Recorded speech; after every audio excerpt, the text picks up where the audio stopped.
Hey guys, this is Junior here, aka Mustached Tom, here once again to play catch up on reviews, reviewing Kubo and the Two Strings. So, we begin this movie following Kubo, who is either adopted or, as the movie might imply later, given properly birth to by his mother, who he looks after. But then again, she also just like picked him up at that intro part, but then says that he was always hers, so I don't know which one it is. But we do then follow Kubo, who is telling these stories using his magical guitar there, and the people fall in love with the stories, and after he tells the stories, this old lady tells him about this lantern thing where he could talk to his parents, and he wants to talk to his father, who had passed away. And there's this whole thing about family issues, and the main bad people are his mother's two sisters and their grandfather who initiated this attack. And Kubo once stays up too long, and then these two sisters attack and supposedly wipe out the city. But later on, I don't know if that's necessarily the case, which is weird. There are a little bit weird things here and there, but we do end up following Kubo, who is now quote unquote alone, but he's joined by this monkey and this beetle, who are apparently representative of his mother and father. The beetle's the forgetful one, and the mother is the one who remembers everything, which is a little bit interesting in the way that when she was alive, she was the one who's dealing with not being able to remember anything. So she tells him the proper story of how these two came together. Really nice stuff. Really interesting fighting scenes between her, the monkey, and the two sisters, or one of the sisters. I don't know why they don't both attack. It's a bit odd, but whatever. Um, Kubo goes off to find these unbreakable weapons and armor he talked about in his story. So throughout this entire thing, we don't ever really know if this entire thing is just a story, which is decisively what's probably the most interesting thing about this movie, is that there are magical elements, of course. Even when he's not, even just preparing for the story, there are magical elements. So, what is fact and what is fiction, those two things are well more blended together than what they would be apart. And yeah, so the beginning was a little bit confusing, and then the middle of the movie was where things started to pick up a little bit. You're just sort of following these characters, and there's the interesting fight scenes, of course, and then there's the ending. I really, really like the ending. As I said, it does imply that this whole thing could be a story, but it never right out just says this is a story. And I really appreciate that.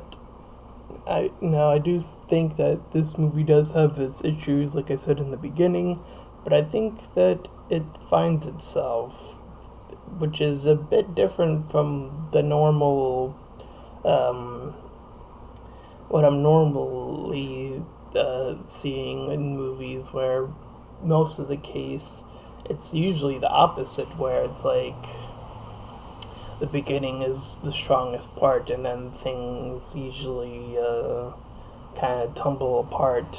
And here, it felt like the struggle was trying to figure out what the story was for the beginning, whether or not Kubo was adopted or properly birthed by these two. Uh,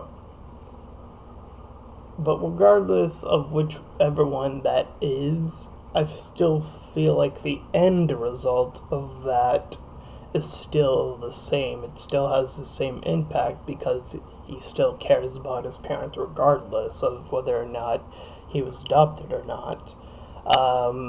And it's all about, these messages of memories are what's the most important thing, and I really do appreciate that message, especially now. When this movie came out, I should say, but I really do appreciate that message, that the memories are what was strongest, and it wasn't, this whole armor collecting thing. Even though it was more so a plot device, it wasn't what was the right thing to do. It probably would have led him down the path of that darkness that they referred to in the movie at certain points in times. Uh, like I said, that is also actually implied, but it's never outright done. So I also appreciate that as well. The ending, as I said, it implies things, but it never outright states them, and that's usually my favorite type of ending, where there's enough there where it's not confusing, and it's just it does allow and it still allows the opportunity to think of different ways of what the ending could mean. I really do appreciate that. I'm still gonna give this movie an 8 out of 10. I really enjoyed it. I think it's one of the better, even with its stop motion, that it in itself is talented, and there's the action sequences which really displays how far that type of stuff has come. Um, I really feel like philosophies, much like Kung Fu Panda, this is very much like that in a way, where that is one of the focuses and highlights of the movie. Um, and yeah, I really do like how the movie ended with the name, Two Strings, what that actually is referring to. I like that. I won't spoil that part of it. I really like that was the key to uh, everyone's safety, because everyone was still safe. I thought they were dead, but I don't know. I don't think the sisters took out everyone, I guess, but because they had attacked the city. But anyways, I really enjoyed this movie, and I'm hoping that uh, this did well enough, because there's so many reboots, remakes, whatever, and this is its own start to. I don't know if it's gonna be like a series. I kind of I don't know. Like I don't. I'm kind of like on the fence about that, but that's only because the whole sequel syndrome is one that usually entails that the sequel usually is not as good as the original. But yeah, it's really good to see something that's fresh, it's something new, something with new life to it. It's not attached to anything that I recognize, and I really appreciate that. So I highly recommend it if you haven't seen it yet.